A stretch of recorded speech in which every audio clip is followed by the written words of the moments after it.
गुरु प्यारी साध संगत जी, आप सभी को राधा स्वामी जी। साध संगत जी, मुझे तो ये बात समझ नहीं आती है कि आखिर हम अपनों से ही धोखा किस लिए करते हैं। बल्कि सतगुरु जी इतनी बार फरमाते हैं कि दुनियावी चीज़ें कभी काम नहीं आएंगी, फिर भी कुछ चंद पैसों के लिए, अपने बच्चों के लिए हम अपनों से ही धोखा कर बैठते हैं। एक पल के लिए ये नहीं सोचते, हम भले ही उनसे धोखा कर रहे हैं, हमें कोई नहीं देख रहा, लेकिन वो परमात्मा तो हमेशा ही हमें देखता है। हम कोई भी ऐसा गलत काम नहीं करते बच्चों के सामने जिससे बच्चों पर गलत इफ़ेक्ट पड़े, या फिर बच्चा हमें कोई भी गलत काम करते हुए ना देखे।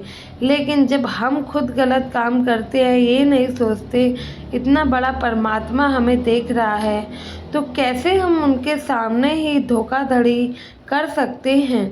यह घटना भी कुछ ऐसे ही है। उससे पहले साथ संगत जी, आपसे विनती है संगत के अपने इस चैनल को सब्सक्राइब जरूर कर लें, ताकि आप भी नई नई साखियाँ सुनते रहें। साथ संगत जी, एक सत्संगी परिवार था जो कि शहर में रहता था। इनका जो कि पापा थे, इनकी ज़मीन थी जो कि गांव में थी। अब यह लड़का बड़ा हुआ, यह परिवार सत्संगी तो था ही, इनका लड़का पूरा परिवार हर बार भंडारे में भी जाते रहते थे। अब इनका लड़का बड़ा हो चुका था। इनके लड़के ने सोचा, क्यों ना मैं अब खुद का बिजनेस कर लूँ, बाहर नौकरी करने से तो बेहतर ही है। लेकिन साथ संगत जी, बिजनेस करने के लिए पैसा भी चाहिए ही होता है। अब जो कि सारा पैसा इनके पिताजी ने लड़के की पढ़ाई में लगा दिया था। अब उनके पास तो इतना पैसा नहीं था कि वह लड़के को बिजनेस के लिए दे सके। तो लड़के के दिमाग में आइडिया आता है, वह अपने पापा के पास जाता है और कहता है, पिताजी क्यों ना गांव में जो ज़मीन पड़ी है हम उस पर लोन ले लें, लोन लेकर बिजनेस कर ले, उसकी मंथली ईएमआई बनवाएंगे, तो इससे हमारी जगह की जगह भी रह जाएगी और हमारा बिजनेस भी स्टार्ट हो जाएगा। पिताजी ज़्यादा कुछ ना कहते हुए कहते हैं, बेटा मैं तो इन सब चीज़ों के बारे में जानता नहीं हूँ, पर जो जगह के बारे में तुम बात कर रहे हो उन पे तुम्हारे चाचा जी खेती करते हैं। देखना अगर काम कुछ ऐसा हो जाए कि उनका काम भी ना बिगड़े और हमारा काम भी बन जाए। इस प्रकार से उनके पिता उस लड़के को हामी भर देते हैं। लड़का अगले ही दिन गांव की ओर रवाना होता है कि वहां जाकर मैं ज़मीन देखता हूं और लोन का प्रोसेस शुरू करवाता हूं। जब वह अपने गांव जाता है, अपने चाचा से बात करता है, कहता है, चाचा जी जो हमारे हिस्से की ज़मीन है इसके पेपर मुझे दे दीजिए, क्योंकि मैं अब इस पर लोन लेने वाला हूँ। मुझे बिजनेस करना है, उसके लिए हम पे इतना पैसा तो है नहीं, इसलिए हम अपने हिस्से की ज़मीन पर लोन लेंगे और धीरे धीरे ईएमआई करके चुका देंगे। अब चाचा के मन में लालच तो पहले से ही था, अब डर भी आ जाता है, अगर इनको पेपर दिए तो भाई मेरा चलता हुआ काम धंधा बंद हो जाएगा। अगर यह इस ज़मीन पर लोन लेंगे तो उस ज़मीन पर तो मैं खेती कर नहीं पाऊँगा, जिससे कि मेरा काम बिल्कुल आधा हो जाएगा। यह बात चाचा के मन में आती है। तो चाचा जी उस समय तो लड़के के आगे रिएक्ट नहीं करते हैं, लेकिन रात में बैठकर खूब सोचते हैं कि क्या किया जाए जिससे उनका कोई भी नुकसान ना हो। फिर अगले दिन चाचा अपने भतीजे से कहते हैं, बेटा तुम्हें बिजनेस करने के लिए पैसे ही तो चाहिए ना, क्यों, और तुम मंथली ईएमआई भी भरोगे ही, और तुम उसके बदले अपनी ज़मीन को बैंक में गिरवी भी रखोगे। तो लड़का कहता है, हाँ जी चाचा जी, बिल्कुल ऐसे ही। तो चाचा कहते हैं, क्यों ना बेटा तुम अपनी ज़मीन मेरे पास गिरवी रख दो, जो तुम्हें पैसा चाहिए मैं दे देता हूँ, महीने के महीने जैसे तुम बैंक को चुकाओगे वैसे ही मुझे चुका देना। तो लड़का इस बात के ऊपर कहता है, क्यों न, ठीक है चाचा जी, इससे बेहतर और क्या ही हो सकता है। लेकिन चाचा जी हमारी आपस जारी है, तो कुछ भी करने से पहले हम इस फॉर्मेलिटी के लिए एक पेपर बनवा लेते हैं, जिससे आपको भी कल को दिक्कत ना हो और मुझे भी। तो ये लोग एक कानूनी कागज़ बनवा लेते हैं जिस पे सारी बातें लिखी होती हैं कि ये लड़का इतने समय के लिए चाचा जी से लोन ले रहा है और इतना रुपये का लोन ले रहा है, उसके बदले उनकी ज़मीन चाचा जी के पास गिरवी रखी हुई है। जब पेपर पे साइन करने की बारी आती है तो वह लड़का सतगुरु जी का नाम और अपने आँखों के आगे सतगुरु जी का परछावा देखकर वो उन पेपरों पे साइन करने चल पड़ता है और वह बाबा जी को याद करके ही उन पेपरों पे साइन कर देता है। पेपर साइन होने के बाद चाचा जी उतना अमाउंट उस लड़के को दे देते हैं। अब लड़का अपना शहर में रेस्टोरेंट का बिजनेस चालू करता है, जो कि सद्गुरु की कृपा से काफ़ी अच्छा चलने भी लग जाता है।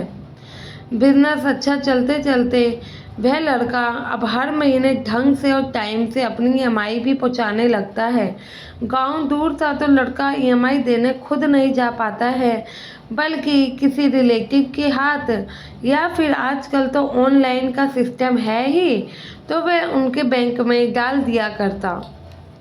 पर लगभग लड़का किसी न किसी के हाथ से ही पैसे को भिजवा दिया करता था। ऐसा करते करते 5 साल बीत गए और 5 साल में उस लड़के ने अपना सारा लोन ख़त्म कर लिया और बाबा जी की कृपा से उस लड़के का काम धंधा भी काफ़ी अच्छा हो गया। अब 5 साल बाद जब सारा काम पूरा हो गया तो लड़का गांव जाता है चाचा जी के पास अपनी ज़मीन के कागज़ वापसी लेने। जब वह कागज़ वापसी लेने जाता है तो चाचा जी कहते हैं, बेटा भले ही तुम अपने कागज़ वापसी ले लो, मुझे कोई एतराज़ नहीं है, लेकिन जो भाई मैंने तुम्हें पैसे दिए हैं वो तो मुझे चुका दो। यह बात जैसे ही लड़का सुनता है वैसे ही चौकन्ना हो जाता है कि चाचा जी ये आप बात क्या कह रहे हो, मैंने तो हर महीने आपको किस्त दी है। चाचा कहते हैं, बेटा कहाँ, तूने तो 2-4 महीने ही किस्त दी, उसके बाद तो तूने पैसे भरे ही नहीं, ऐसे कैसे मैं ज़मीन वापस कर दूँ। अब लड़का सारी बात समझ जाता है, उनके बीच थोड़ी कहा सुनी भी होती है, पर मामला हल नहीं होता है। वह घर आता है, पिताजी से बात करता है, अपने पिताजी को सारी बात समझाता है और बताता है, तो पिताजी उन पर कानूनी कार्रवाई करने का आदेश दे देते हैं। वह लड़का अगले दिन जाकर अपने चाचा पर कोर्ट में केस डाल आता है। अब कोर्ट केस होने पर जब सबको कोर्ट में पेशी लगाई जाती है तो उनसे सबसे सवाल किए जाते हैं। लड़का तो कहता है उन्होंने हर महीने ईएमआई भरा है और हर महीने वे अपने चाचा से फ़ोन पे कंफर्म भी किया करता था कि उनको ईएमआई आया है या नहीं। चाचा जी कहते थे कि उन्हें ईएमआई आ चुका है, लेकिन जब आज समय पूरा हो गया है, पूरा पैसा उतर गया है, तो आज चाचा जी हमें हमारी ज़मीन लौटाने से साफ मना कर रहे हैं। यह तो सरासर धोखा है, ये हमारी ज़मीन हड़पना चाहते हैं। तो चाचा जी कहते हैं, ठीक है, अगर तुमने मुझे मेरे पैसे वापस किए हैं तो तुम पे कोई सबूत या गवाह तो होगा ही। जब तुमने इस पेपरों पे साइन किया तुमने किसी को गवाह क्यों नहीं बनाया, पैसे दिए तो तुम पे कोई सबूत क्यों नहीं है। चाचा जी बल्कि इनके ऊपर ही उल्टा इल्ज़ाम लगा लेते हैं।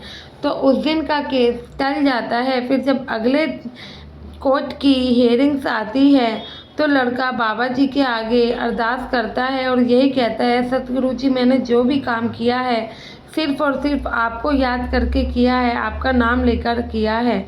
अब आप ही जानो, आप ही को देखना है, हम कुछ नहीं जानते, अब आप ही को करना है जो आगे करना है। यह कहकर लड़का दोबारा से कोर्ट की ओर चल जाता है। कोर्ट में फिर से गवाह को प्रस्तुत करने के लिए कहा जाता है। गवाह तो प्रस्तुत नहीं होता है, लेकिन वहाँ पर एक साधु बाबा आ जाते हैं जो कि 2 से 4 लोगों के बारे में वहाँ पर जो बैठे होते हैं बिल्कुल सही भविष्यवाणी करते हैं। इतने में वो साधु घूम फिर के चाचा के बारे में भी कहते हैं, तू धोखेबाज है, तूने अपने ही सगे भतीजे के साथ धोखा किया है। तूने पूरा पैसा लेकर भी इनको ज़मीन वापस नहीं करी। यह पुलिस वालों को बताते हैं तो पुलिस वाले भी चौकन्ने हो जाते हैं। तो वह चाचा जी कहते हैं, भाई ये झूठ बोल रहा है, ज़रूर इसी लड़के की कोई साजिश है मुझे फंसाने की। तो वह साधु कहता है कि इनके घर जाओ, इनकी अलमारी देखना, वहाँ पर इन्होंने एक डायरी बना रखी है। जब भी इन्हें हर महीना पैसे रिसीव होते थे, यह उस डायरी में उतने पैसे, डेट और अपने साइन ज़रूर करते थे। मेरा यकीन नहीं है तो आप लोग जाओ, आपको इनकी अलमारी में वो डायरी भी मिलेगी और पूरा पैसा भी वहाँ पे पड़ा हुआ मिल जाएगा। इतना साधु के मुंह से सुनते ही दो पुलिस वाले उसके घर जाते हैं और सच में उसके घर की अलमारी से एक डायरी प्राप्त हो जाती है। पैसे तो ऑलरेडी अलमारी में थे ही, लेकिन पुलिस वाले डायरी लेकर कोर्ट में पेश कर देते हैं, जिसमें सारा ब्यौरा लिखा हुआ था, कब कब कितने पैसे इनसे आए हुए हैं, उसका सारा डिटेल कोर्ट में मिल जाता है। जिसकी वजह से वह चाचा जी झूठे खुद साबित हो जाते हैं और कोर्ट में ही उनको सबके सामने अपने सगे भाई की ज़मीन को वापस लौटाना पड़ता है। साथ ही साथ कानूनी तौर पे इनके चाचा जी को जेल भी होती है। लेकिन परिवार वाले, तुम्हें तो पता ही है साथ संगत जी, उनका बड़ों का दिल तो वैसे ही बड़ा ही होता है। तो इनके बड़े भाई अपने भाई की गलती को माफ़ कर देते हैं और इनकी जो सज़ा होती है उसे भी माफ़ करवा देते हैं और अपना केस वापस ले लेते हैं, जिनकी वजह से इनको कोई भी सज़ा नहीं मिलती है। साथ संगत जी, कैसे इन्होंने अपने सगे ही भाई और भतीजे के साथ धोखा किया, क्यों किया? सिर्फ और सिर्फ चंद ज़मीन के टुकड़ों के लिए या चंद पैसों के लिए? यह ज़मीन, ये पैसे किसके काम आएंगे? घर परिवार वालों के। ऊपर जाकर किसको कैसे मुंह दिखाओगे? परिवार वाले तो ऊपर जाकर जवाब नहीं देंगे ना। तो आशा है इस साखी के माध्यम से आप भी कभी भी किसी का अगर 1 रुपया भी आपके पास आ जाए, पूरी शिद्दत से उन्हें लौटाइएगा, कभी किसी का 1 रुपया भी नहीं, क्योंकि यह हमारे कर्म बनाता है, जो कि हम पे फिर कर्मों का भार चढ़ जाता है। साथ संगत जी, संगत के इस चैनल को सब्सक्राइब कीजिएगा और कमेंट में राधा स्वामी ज़रूर लिखिए जी। गुरु प्यारी साथ संगत जी, आप सभी को राधा स्वामी जी।